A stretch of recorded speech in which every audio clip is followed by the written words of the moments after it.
Obankrata hudu mu nsemu atoja afi ya online portals ne so adomonline.com myjoyonline.com nsema hudu egu bebo so am asabe ya beko no akokenka nsem no wawra mu wewo this and more enya de wo ani in fact free bra adomonline bebo ade no stories egu onye kuma impo edro anko akra no de egu ho mo onye kuma nti no trending ones no ni abobo so ama na wo hu nsema hudu bi a ewo ho na kwasinsia so aba akra ne de Obankrata kwasi Ajua kwaba bejo so bako de nyame Adom bako mataye mefe medasi amuhu na asentia na asenso afa se misuan kakra na ochi se na me birthday nti birthday move na enu na wona okay yes na ochi se na ye wo birthday na nso yo be 40th birthday yeah 40th birthday my own Dominic Kisi Yeboa Enyem finchia aduanan 40 years. Yes. Life begins at 40. Na so no beginning enye ne o. Wabone de. Wabone brevi. Bande wabo. Ya kai hand to mouth. Dobe, happy birthday. Enko enfama. Ya minshira no nyokese. It's one hard working gentleman. Oh yes. Very selfless. Aside bibia. We nipa. Dominic. Ebe ne also ye. Emma kan wo kan adwene kan de obeka na adwene akire osisi ye enso adwuma ne de se de wo se ye ne bia wo ye kura ma ne bro so kisi ye boa sister Lydia kuno oni se wo se HR friend no over performance oh okay wo se yi Ray mo friend no and Derek mo because he is over performing so obo bedwam yes no abo ekosi asa akobọ kosi se am to be say no nsia pa mu kono so kosi se be ye kosi se nyina dodo no agina Dominic Kisi Yeboa eti obo ahomache no efri 4 na anwumre oh yes over performance Dominic Kisi Yeboa God bless you happy birthday yeri em for picture to some do picture beto so beba say yesu kan say mekoi menya mun sansa honkonko ne beba yes ye do picture na to small Dominic Kisi Yeboa na ye kan wasem but woni pictures anso woni pictures Dominic ni pictures mema de mo mpemfoni ade yeah man na fibia me say last year pe na manje photo shoot but this year over here oh my ye kura wi me tramfoni na wi na pipeline aka se be babontin oh man you come na santem to no so odi ni birthday na we pictures am for post here e be ye time ko no gina classroom yes timi say ba say teacher say what that be dey nya bi dey ayi dey see dey here pictures na kwesi wucha bi dey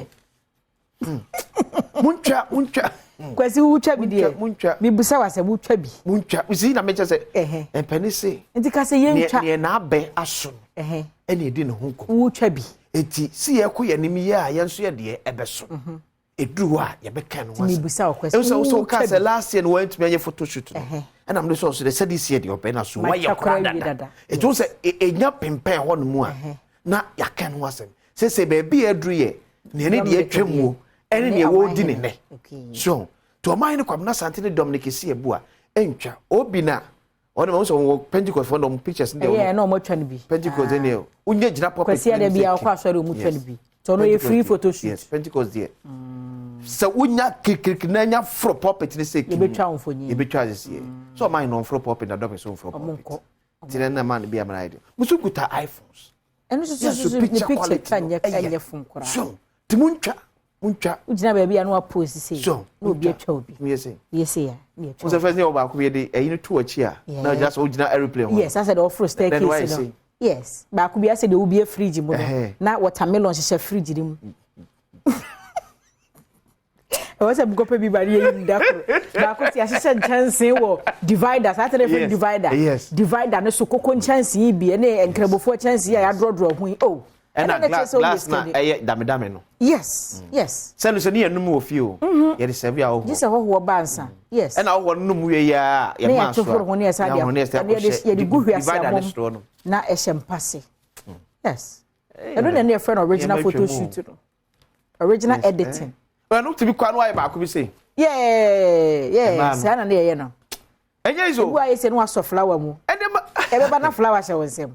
and they say photographers agro no cameraman agro first pa na bi ya ye ase enkunya egoti ya draw na asa de wo tram yeah sana ne ye no ya ba ku bi so no mo de yi sen ho te se eneyi asa bana yes ti de sen wachi na na ru prene da so no tu ma na ba ku se ya na asa de wo first staircase na me na no ka so ko twa picture ba ene de ne de to ahwehwe ma ahwehwe ye free hwehwa na aboyi enye na di susu na ye twa akre yo first but page no be 5 minutes na cameraman no na anga wo na wo chia ne kon kakra obi timi da fom nyina ready with speaker ready back na wo chia wuti ne kakra opeso onya waso ne mienu nyina oh no wo ye o se fabra so kakra fabra fom kakra ye ni se ene de se photography enko gina ba bia enko twetwafo sometimes you try na ahonya fa ye bi be afraid the fit so ma eyi pimples free one ahonya fa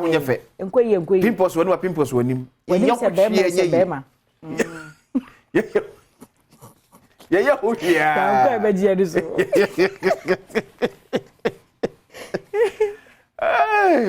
I just say bia she oh nyame Adom nyame cha kesen koma na sebro sebonsu e otosubienu asante mampo hene na onse enche asante mampo hima na ajakuma difie e otosubienu be di mfinhye adue no e wa akonya no so adwa no so eti ye ho hye nso egu akwam ya enche eba ye negisem edema asante man oba panyina som so ye negisem edema adehye wo asante mampom ye hima ba akopɛ mfinhye adue no ewo akonya kese so 20 years enya de ketu akra so bedi yamanyofo munya 8 years na afi stubborn ya ba obi atena so 20 years onye stubborn still 7 still okuta mamre ni amani nana ajakuma difie ya otosmi na asante mampon hima nana ebu no ase echia one anope eri so ho ye pa adwaja se no okay ya nkukoso a yebeji eni so na bi wo hanum em say I'm for we start business finder. Dr. Said Boachi a senior research fellow ewo IFS. Or say restructure external debt swiftly. It has serious exchange rate implications. It's a Canadian woman on obo aban koko etu aban for say senior domestic debt exchange wo Ghana no yenye amano no de no ententem okay enye sa sekanse san mu haw no ebetimi abe haye ama aba benye nsunsun so wo ekana yede ewo amano ne no eso intipani amane bo a odi etu Ghana aban enim enonom. We won't export green minerals in raw state. Inti ne yetu ememu no owura Samuel Abu Jinapo ese yemfa sine betu ne saa no enko ye be sakra ni na amane bo no mu aye du edi amaye so enbi na ka ho asem no se fem wa yetu ne ememu no Ghana ba wo ha mu chichemu edu etimna amene okase fem wa yetu ne ememu ebro bese opepepepe miensa 3 billion echire abanya mu chichemu edu ni ama sesika no wo fom ese si ebeda ne de ama tema oil refinery no mo asone annual crude no ni enye sika kese de afrim no abanya je crude no hu sika dada nti etu a wo se de ni nyina kosa ye pia ni nyina e de ko basie ma refine bi refine ene no aya enka bo na ye ton dwaman so enka ye de ne be koso said ye ton raw yes kon se crude no eba una ne wi a ebe ye bebre enye bo abiem so ti be bebre sa ne dia ena ye ton liter ba kom se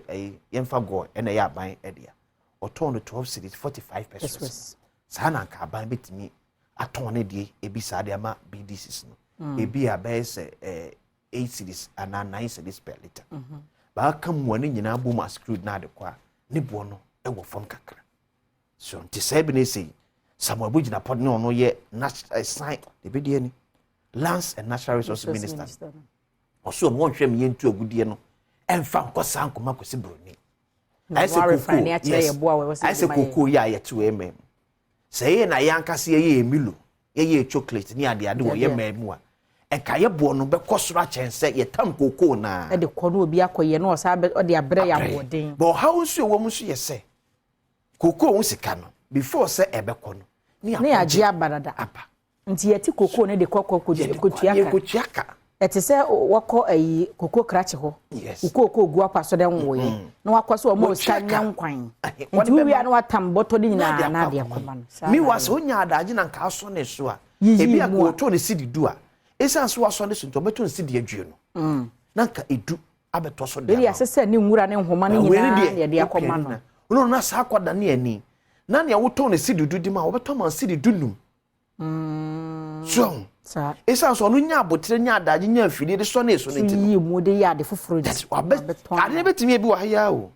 afide no asase bi no chirin video Ghana asase so chirin video na bi ye betimi ahye bi wa ya ne aso ne so se ne no te gasi de du no na ka nya kakra o so nto no beton ne sidi du mu a no asa de sidi du no beton ma no asa be bo obosia na wasa nyansi hu wo bosia na obo no nti wo di adwuma de tuaka eti adwuma na wo ye de tuaka no wo tuaka mpre no yes esa say one wonder value ni wo de kwa koma product no esa say one fa bibi anka ho wo de no raw states ha de koma no eno no akoda ne no da ne wie no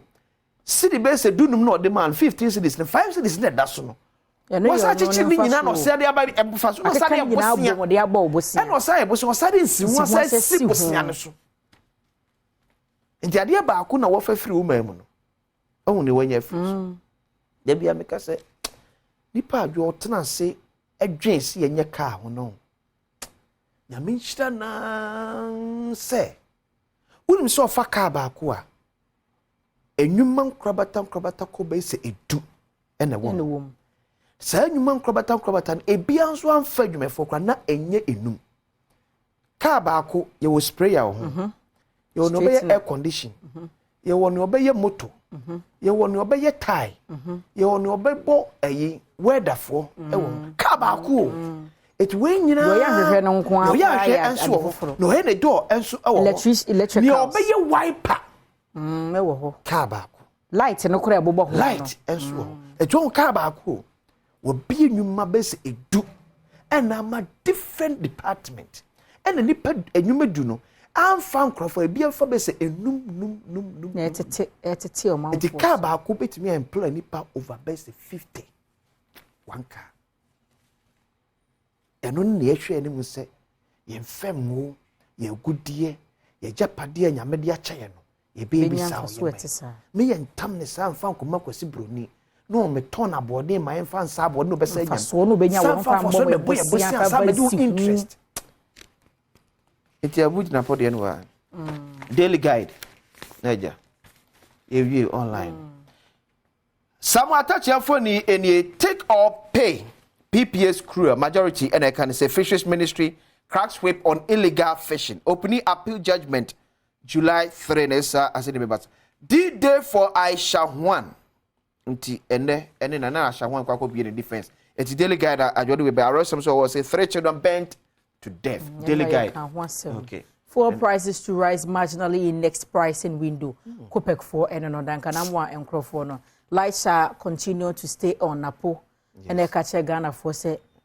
lights and because wedge in Australia. I wish my online portal, no adomonline.com, myjoyonline.com, and seminal Eguana Waken Camby. And I award daddy and I say, Ye die waba, near bag, we can say when some to your lie. I say me the country lie. Na enkomotutu enwo hono no matena se ne ye fi hono mama and the people's forum here na ye ko lashibi and ye ya wada lashibi and people's forum so ye beba ye ba sisia